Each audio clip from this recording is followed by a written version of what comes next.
Kryeministri Edi Rama ju përgjigj pyetjeve të komentuesve në rubrikën Sy më sy. Kreu i qeverisë foli për drejtësinë, opozitën dhe programin e Partisë Socialiste për integrimin në Bashkimin Evropian. Kroatët, kur ikin të tjerët në perëndim dhe ndalojnë aty për të punuar, nuk i regjistron njeri dhe nuk duken gjëkundi si njerëz që kanë ikur nga vendi i tyre për të shkuar në një vend tjetër, apo kur ikin italianët e jugut, ose kur ikin grekët, ose kur ikin portugezët, ndërkohë që ne dalim atje në listë sikur jemi të vetmit që lëvizim dhe që ikim. Ndërkohë lëvizja, mobiliteti brenda tregut të madh të Bashkimit Evropian është normë e zakonshme. Kjo do të thotë që me pasaportën e Bashkimit Evropian, me pasaportën që e marrim me njëherë sa po bëhemi antarë të Bashkimit Evropian, çdo shqiptare, pavarësisht nga mosha, pavarësisht se a ka lek me vete, a s'ka lek me vete, pavarësisht se a ka ftesë, a s'ka ftesë, mjafton që të marri rrugën dhe mund të ndaloj ku të dojë në Bashkimin Evropian. Dhe ka të njëjtat liri, ka të njëjtat të drejta. Mund të trokas në çdo biznes për të kërkuar punë dhe askush nuk i thot nga vjen, kush je etj në kuptimin që je jo i kësaj anë të botës, po je i anë tjetër të botës, por me atë pasaport është një europian dhe një europiane që ka komsi dhe shtetësi shqiptare, por që ka njëkohësisht qytetarinë europiane dhe mund të ndaloj për punë, për studime, për pushim, për gjithçka tjetër, njësoj siç niset nga Shkodra ndalon në Korçë, apo siç niset nga Saranda dhe ndalon në Tropoj. Ky është Bashkimi Evropian dhe kjo është pasaporta, kështu që ky avokati që më citon Llazi, duhet jetë avokat me ndonjë lodhje të posaçme që duhet marri pak ditë pushim edhe të lexoj shumë pak rreshta lidhur me pasaportën e Bashkimit Evropian.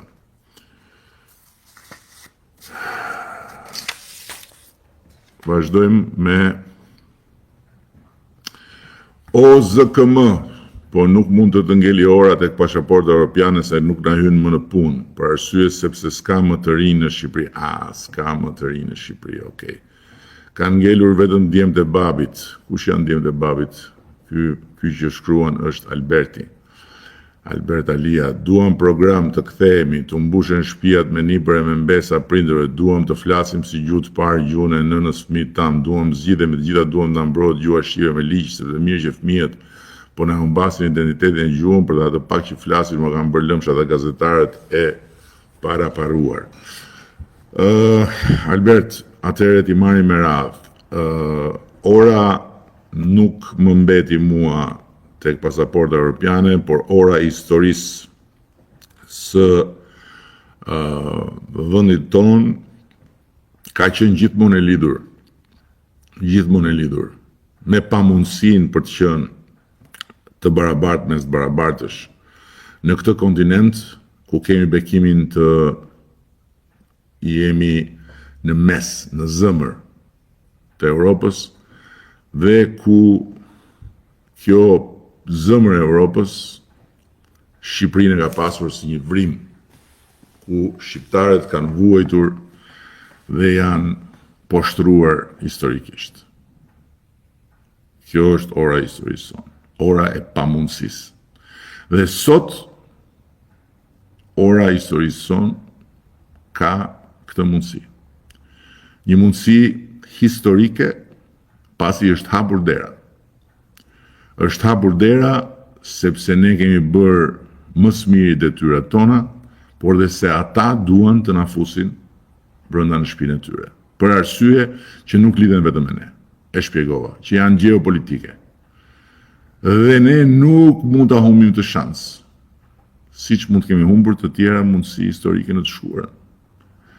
Treni i historisë kalon dhe ndalon, por nuk është si treni që niset në një stacion në tjetrin dhe e shohim, ja dëgjojmë edhe sirenën, por është një tren që e kuptojmë ose nuk e kuptojmë, e besojmë ose nuk e besojmë, e duam ose nuk e duam. Dhe përsa i përket nëse e duam apo jo, kjo nuk diskutohet që gjithë shqiptarët e duam, në mënyrën e tyre secili.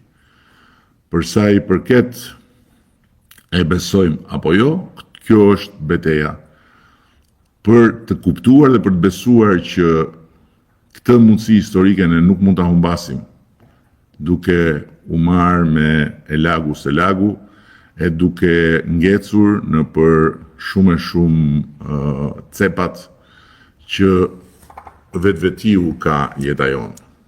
Kënde ende të errta, cepa ende të papastruar e kështu me radhë, sepse kjo është mbi të gjitha.